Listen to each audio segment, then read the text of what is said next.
उचाना विधानसभा से राजकुमार भारती का सभी को नमस्कार। सभी को पता है बहुत जोर शोर से जो है चुनाव प्रचार चला हुआ है।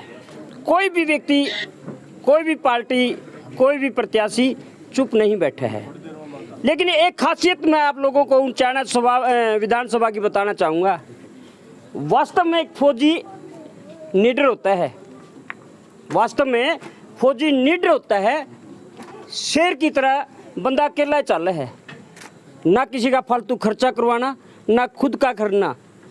और दूसरे ने तो बुला बुला के वो ले आगरा जो डरदा हो, जिसका दिल में डर हो। आइए रहे कदे मैंने मार दे, आइए रहे कदे मैंने वोट नहीं देवे। लेकिन पवन भाई जमा बिल्कुल अकेला खुले धड़ाके से चले है। परिचय दूंगा, आम आदमी पार्टी से प्रत्याशी विधानसभा उचाना से भाई पवन फौजी हैं। वैसे तो किसी परिचय के मोहताज नहीं है पवन फौजी। आज उचाना के जिस भी गली में, जिस भी कोने में, जिस भी मोहल्ले में जाते हैं, पवन फौजी से गले मिलते हैं हर व्यक्ति। और पवन फौजी के दिल में टीस है। अभी ये नेता नहीं है। मैं इनकी एक खासियत और बताना चाहूँगा, शायद कोई पत्रकार बताता कि नहीं बताता। इन्होंने इतने बच्चों को पैरों पे खड़ा किया, उनका भविष्य उज्जवल किया। वो बच्चे आज इसके साथ खड़े हैं। उनको देश के प्रति, अपने राष्ट्र के प्रति एक सजग प्रहरी बनाया। और फौजी तो राष्ट्र के लिए ही जीते हैं। तो बताते हैं कि कहाँ क्या त्रुटियां शहर में है, गांव में है, पब्लिक कैसे तरसती है। तो मेरे चैनल पे भाई फौजी का स्वागत है। पवन भाई राम राम। राम राम भाई साहब। पवन भाई, ये लोगों का प्यार है और यहाँ उचाना हलके में लोग बड़े त्रस्त हैं, दुखी हैं। जो 50 साल की राजनीति देखी है लोगों ने, इन्होंने सिर्फ अपनी जेब भरने का काम किया है, लोगों के विकास का काम नहीं किया। आज तक यहाँ कोई शिक्षा का कोई इंस्टीट्यूट नहीं है, आपको भी पता होगा, कोई कॉलेज नहीं है। बच्चों को नरवाना जीन जाना पड़ता है, बड़ा दुर्भाग्य है।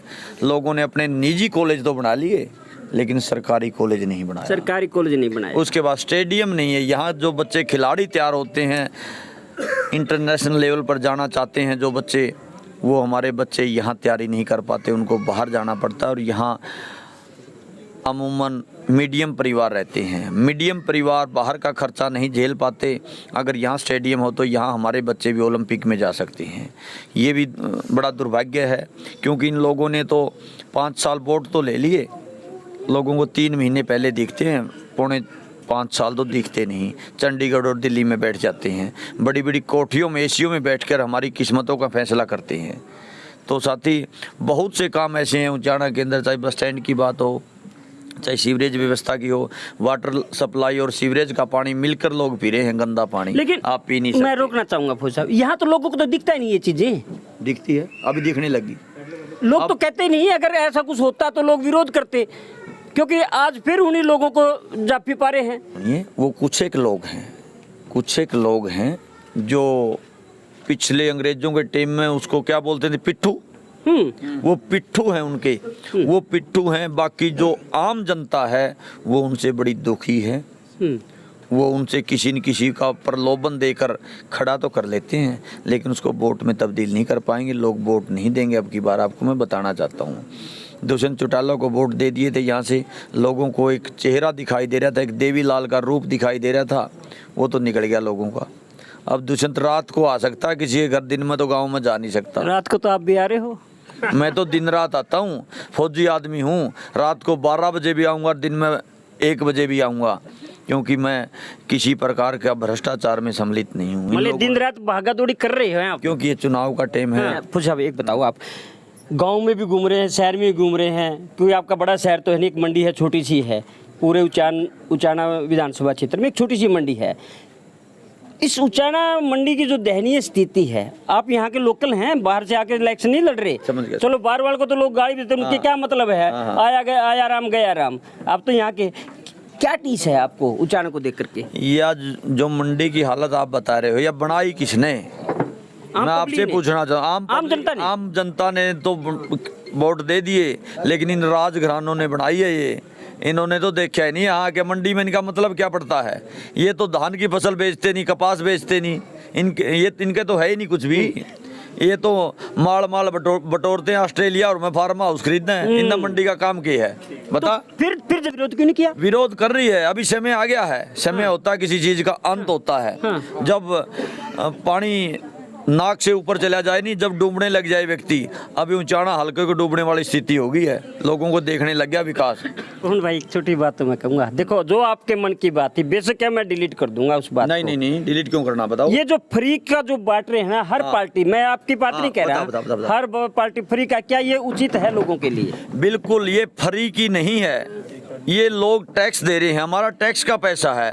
ये भ्रष्टाचारी लोग तो क्या करते थे, अपनी जेब में डालते थे। आम आदमी पार्टी के सुप्रीमो अरविंद केजरीवाल जी ने क्या किया है, जो टैक्स का पैसा था उसको बचाकर आम लोगों की जेब की तरफ रुख कर दिया, और इन लोगों को वो गले नहीं उतर रहा। 500 करोड़ रुपए बचते हैं, चाहे शिक्षा के रूप में, चाहे स्वास्थ्य के रूप में, चाहे महिलाओं का किराया माफ करने के रूप में, चाहे बुजुर्गों को तीर्थ यात्रा करवाने के रूप में, बहुत सी ऐसी सुविधाएं हैं, चाहे बिजली फ्री करने के रूप में, वो आम लोगों के पास भेज दें। फ्री की रेवड़ी नहीं है। अब ये दूसरी पार्टियां भी कहने लगी हैं। हाँ असली बात पे आ जाओ साहब। दूसरी पार्टियां पहले बोलते थे फ्री की रेवड़ी, अब कांग्रेस वाले बोल रहे हैं, हुड्डा जी बोल रहे हैं 300 यूनिट हम भी फ्री दे देंगे। 10 साल पहले सरकार थी केजरीवाल या पवन फौजी, तो उनकी कलम पकड़ने नहीं गया था मत कराए, उस टाइम क्यों नहीं की? 500 रुपये का सिलेंडर। अब आप वाली फ्री ने तो वो रेवड़ी बोल रहे थे, हाँ अरे खुद गिंदोड़े बांटने लग गए, ये बात कहोगे? पता है क्या है, वो देसी भाषा में बोलते हैं नहीं, दूसरे का कुत्ता कुत्तर अपना कुत्ता टोमी। तो वो बात है, इन दूसरे की तो फ्री की रेवड़ी दिखाई दे रही है और खुद दे रहे हैं, भले हम जनता का सहयोग कर रहे हैं। चल ये बताना, मैं ये पूछना चाहूँगा कि एक पवन फौजी अकेला चला था, पवन फौजी अकेला चला था, आज उसके पीछे कितना बड़ा कारवां, कितना प्यार, कितना दुलार और कितने लोग आपके साथ मिल रहे हैं उस पे। साथ ही मैं आपको बताना चाहता हूँ, फौजी कभी अकेला नहीं होता, उसके साथ पूरा देश चलता है। और पूरा देश और पूरा हल्का मेरे साथ है, तो फौजी को अकेला ना समझना, कोई भी हल्के में मत लेना, ये भी मैं बताना चाहता हूँ। बिल्कुल एग्जैक्टली मैं कहना चाहूँगा कि कोई भी पार्टी हल्के में मत लेना, कोई भी पार्टी, आम आदमी पार्टी को हल्के में नहीं ले लेना, क्योंकि आम आदमी पार्टी ने वो आम कार्य करके दिखाए हैं जो कभी कोई सोच भी नहीं सकता। ऐसे ऐसे व्यक्तियों को मुख्यमंत्री, मंत्री, एमएलए, सांसद, पता नहीं क्या क्या बनाए, उन लोगों को कभी सपने में भी नहीं पता था, यहाँ तक के केजरीवाल को भी नहीं पता था कि इतनी बड़ी स्टेट का वो मुख्यमंत्री बन जाएगा। ये आम आदमी पार्टी है, तो आम ना लेकर जाना, इसको हल्के में मत लेना।